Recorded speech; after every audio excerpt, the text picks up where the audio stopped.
sa'yo'y nagtataka. Ang kilos mo'y biglang nag-iba.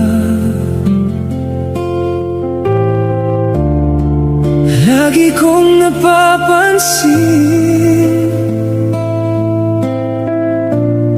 unti-unti kang lumalayo. May pagkukulang